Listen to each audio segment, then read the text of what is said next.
Olha, tem uma coisa muito curiosa acontecendo agora. Provavelmente enquanto você assiste esse vídeo, algum banco no mundo está processando bilhões de dólares em transações, algum sistema de navegação deve estar lá calculando rotas de aviões e até um foguete do tio Elon Musk deve estar sendo preparado para o lançamento usando cálculos absurdamente complexos. Tudo isso parece assim preciso, né? Parecendo muito perfeito, afinal o computador não erra.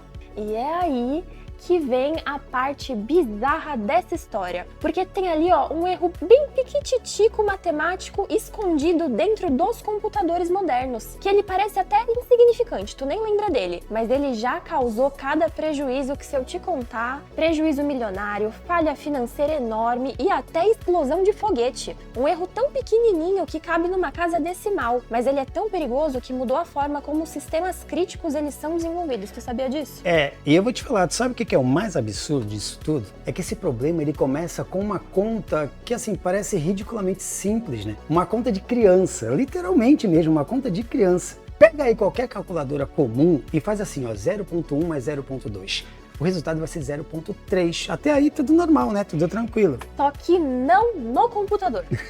Exatamente. Você abre o console do navegador, digita 0.1 mais 0.2 e o computador simplesmente responde 0.3000000, um monte de 0 com 4 no final. Meu, isso aí parece piada, né? Parece não, né? Acho que é uma piada na verdade, né? Parece um defeito, na verdade, parece um bug, parece que alguma coisa está dando errado no sistema, só que não deu.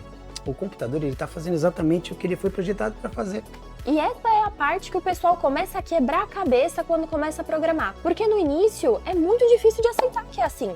Como é que o computador não consegue somar 0.1 e 0.2 direito? Sendo que consegue simular clima, renderizar jogo hiperrealista, calcular órbita espacial, mas ele tropeça numa soma de criança.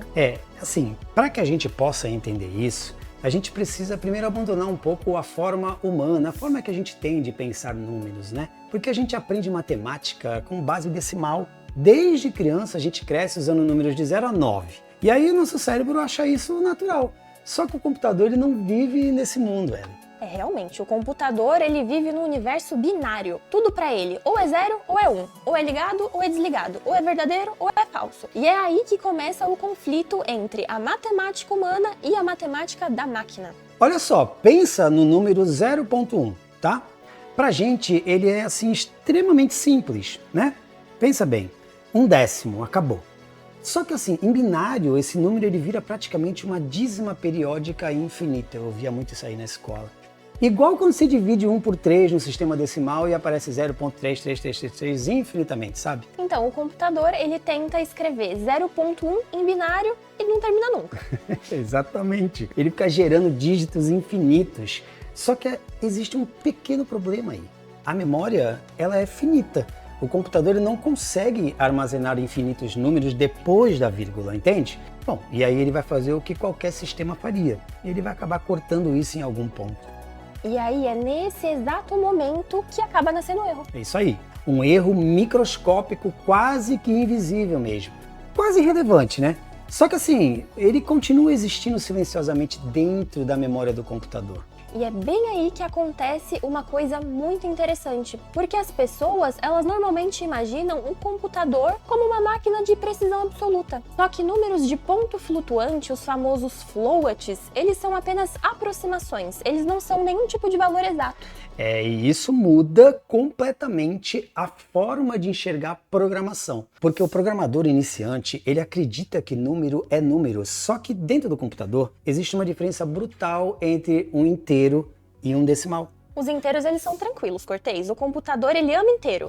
Mas aí o decimal é problema, tá? Porque os decimais, eles são um território bem caótico. É verdade. E foi justamente para tentar organizar essa bagunça toda que surgiu um dos padrões mais importantes da computação moderna, o IEEE 754. Em 1985, eles criaram um padrão internacional definindo como computadores deveriam representar números decimais em ponto flutuante. E basicamente o mundo inteiro acabou adotando isso. As linguagens de programação, na verdade, os processadores, os sistemas operacionais, eles praticamente todos eles seguem essa lógica até hoje. Então assim, quando você vê JavaScript mostrando, por exemplo, 0.30004, não é que é um erro do JavaScript especificamente, entende? O Python faz isso, o C++ faz isso, o Java faz isso, até o Go faz isso. Porque todos eles estão obedecendo ali a mesma regra matemática. Exatamente, é bem por aí mesmo, tá? E o padrão ele funciona assim, o número ele é armazenado em pedaços. Tem um bit para o sinal, alguns bits para o expoente, o resto para a mantissa, que guarda a precisão do número. Só que assim, essa mantissa ela tem limites, né? Em precisão dupla, são cerca de 52 bits disponíveis para representar os dígitos significativos. Parece muito, né? Mas não é o suficiente para armazenar infinitos números binários periódicos. Então, mas aí como é que fica, né? O sistema ele arredonda. É isso. E olha como isso é bem interessante, Helen. O computador ele não está errando, né? Se a gente pensar bem, ele está arredondando da maneira mais inteligente possível dentro do espaço que ele tem para ele. Só que quando você soma esses dois números já redondos, o erro ele só se acumula ainda mais.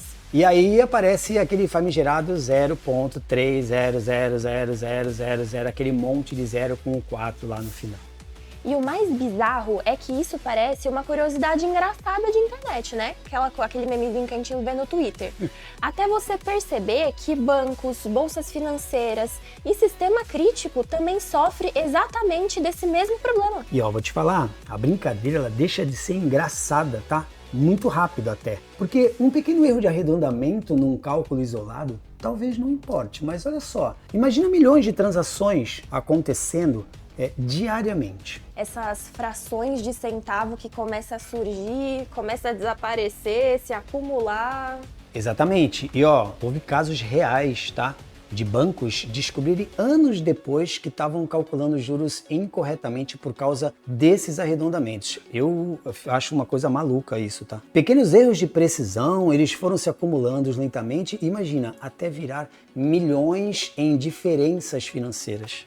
E teve banco europeu revisando pagamento de hipoteca, tá? Porque clientes estavam pagando valores diferentes do esperado e ninguém estava percebendo nada. Então assim, olha como isso é assustador, porque não era fraude, também não era hacker, era só matemática computacional errando.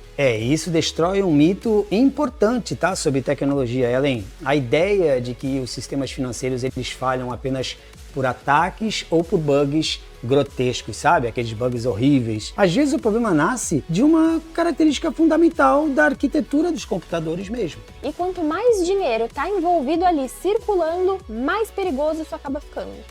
Porque o erro, se você for pensar bem, ele não desaparece sozinho, ele acaba se multiplicando, né? Imagina bilhões de operações acontecendo continuamente durante muitos anos. Aquela diferença microscópica, ela começa a ganhar um peso considerável, sabe?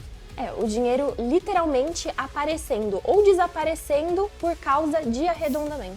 E foi por isso, Ellen, que órgãos reguladores no mundo inteiro começaram a exigir soluções muito específicas, sabe? Em muitos contextos financeiros, usar float virou praticamente proibido. Porque o setor financeiro, ele aprendeu uma lição, né? Da pior maneira possível, mas ele aprendeu. Que a aproximação matemática não combina com dinheiro real. E sabe que isso nos leva por uma das histórias mais absurdas da computação moderna. O desastre do Ariane 5. Essa história parece roteiro de cinema. E parece mesmo, tá? Porque lá em 1996, a Agência Espacial Europeia ela lançou o foguete Ariane 5. Era um projeto muito grande, caríssimo, extremamente sofisticado. E assim, tudo parecia muito perfeito, né? Só que assim, 37 segundos depois do lançamento, o foguete simplesmente explodiu. E quando a gente fala explodiu, não foi de uma falha pequenininha não. O prejuízo, ele ficou entre centenas de milhões de dólares, além da perda de satélite científico também. E aí vem a parte surreal. O problema, ele começou com uma simples conversão numérica. O sistema ele pegou um valor armazenado em 64 bits e tentou encaixar simplesmente em um inteiro de 16 bits. Só que o valor era grande demais. Resultado, overflow.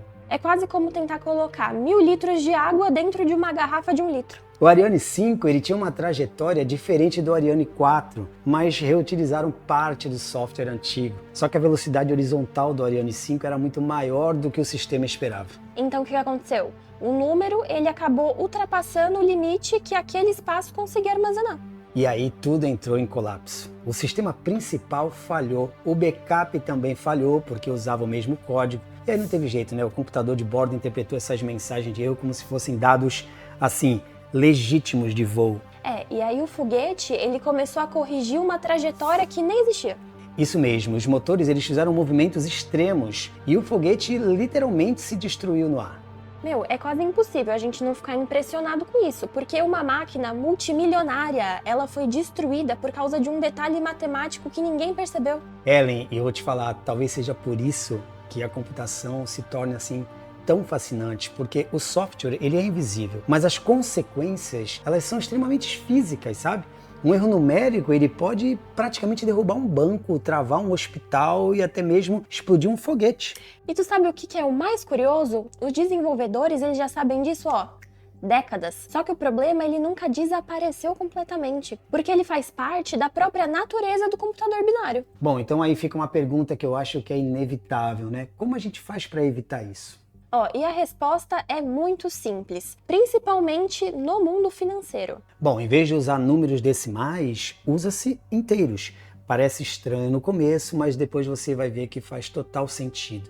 Por exemplo, em vez de armazenar R$10,99 como 10,99, o sistema ele guarda 1,099 centavos. Porque inteiros eles não sofrem esse problema de aproximação binária. Exatamente, Ellen. E olha, você faz toda a matemática usando números inteiros e só converte para decimal na hora de mostrar para o usuário.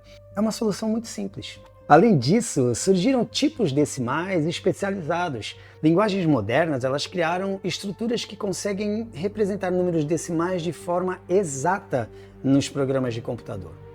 Lá no Python existe o decimal, em Java tem o Big Decimal e no C# também existe suporte decimal bem específico. Eu usei muito o C# na minha vida, eu sei bem como é isso aí. Acontece algo quase mágico nesses casos. Você soma decimal 0.1 com decimal 0.2 e aí você obtém exatamente o resultado 0.3 como a gente quer. Parece que finalmente o universo se alinha de novo. Só que existe um preço para isso, tá? Essas operações, Ellen, elas costumam ser mais lentas do que ponto flutuante tradicional. Que mostra outro aspecto importante da computação. Quase tudo é troca. Velocidade por precisão, memória por desempenho, segurança por flexibilidade. Ou é um ou é outro. Isso é importante a gente entender. Porque isso vai explicar exatamente o porquê ponto flutuante continua existindo, mesmo com todos esses problemas. Para gráficos, jogos, simulações científicas e diversas aplicações, ele acaba sendo excelente. O problema é usar a ferramenta errada no contexto errado. Exatamente isso. E é aqui que entram os testes rigorosos que são feitos, porque muitos sistemas passam anos e anos aparentemente funcionando, até alguém descobrir uma diferença financeira gigantesca. Por isso, testes de precisão são tão importantes. Não basta testar apenas os casos bonitinhos que a gente conhece, né? É preciso testar cenários extremos, fazer repetições contínuas, operações financeiras reais. E isso é muito interessante quando a gente pensa no futuro, porque a própria indústria ela começou a perceber que talvez seja a hora de mudar algumas dessas limitações. Tanto que hoje já existem processadores oferecendo suporte decimal diretamente em hardware, ou seja, aquelas operações decimais exatas ficando mais rápidas como operações binárias tradicionais. Isso é muito grande, tá? Porque durante muito tempo, precisão decimal significava processamento em software, que sempre foi mais lento. Agora o hardware está começando a evoluir justamente para resolver essa questão. E olha como que a computação dá voltas, porque décadas e décadas os computadores foram construídos em torno do binário puro. Agora o próprio mercado, ele começa a admitir que o mundo humano, ele funciona em decimal. Principalmente em áreas financeiras, tá? Eu gosto de áreas financeiras, tá? Gosto muito. E até blockchains e criptomoedas enfrentam exatamente os mesmos problemas. Muita gente acha que tecnologia nova elimina as limitações antigas, mas mas frequentemente ela só está reembalando os mesmos desafios matemáticos de sempre. Só que talvez a maior transformação ela nem esteja no hardware em si. Talvez ela esteja na mentalidade de quem está desenvolvendo. Não entendi, Ellen, como assim?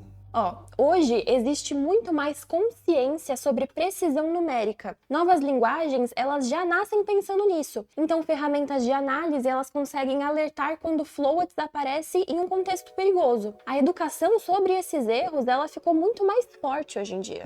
Entendi. Durante muito tempo, muita gente simplesmente não sabia que isso existia, né? E aí o programador fazia uma soma.